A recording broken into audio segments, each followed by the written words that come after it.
It might be the hardest thing you'll ever have to do in your life, especially if you're someone who grew up with dominance and submission patterns. They are in a power struggle, um, and so it's very important for them to be dominant. And if you are a submissive person, you've always developed passive ways of coping and of pleasing and of hiding and of avoiding, and so you've got excessive fear and excessive anxiety, which makes it very difficult for you to stand up to this kind of person. And you've got a lot of shame and guilt around it, so you always feel to blame, so it's like you are at fault, you are wrong.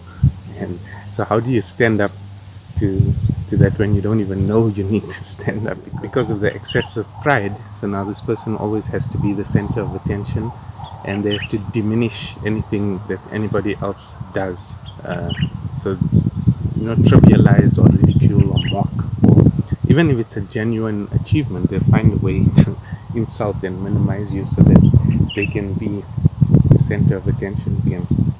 It's very important to them, and they have to win. They have to be first. They have to be admired and adored.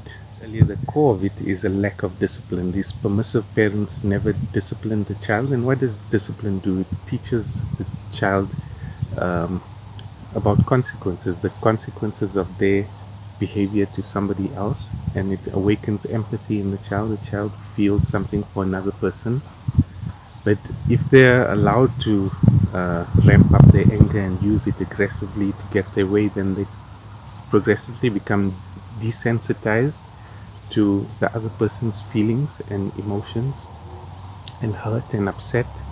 They can't read sadness anymore. They can't read the fear and anxiety that they cause.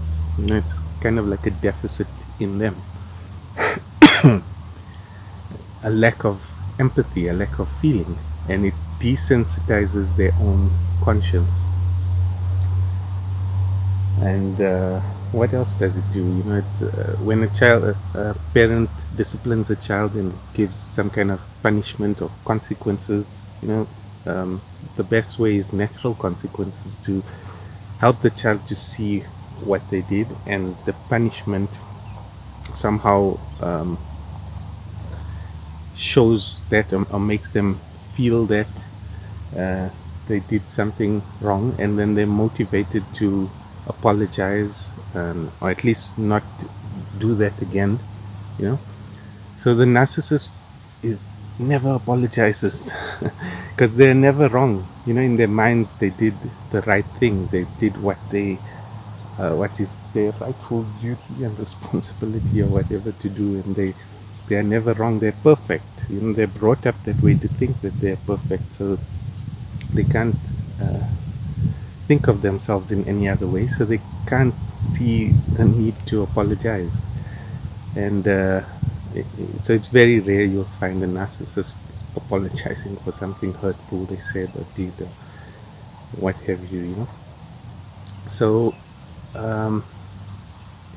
yeah, but in another way they do have a sense of when they've done something wrong, but they, on the other flip side of it, is that they repress the emotions of shame and guilt. So they should be ashamed of some of the things that they do, but they find a way to block that emotion out until they can't even feel it anymore. So that's another dimension of this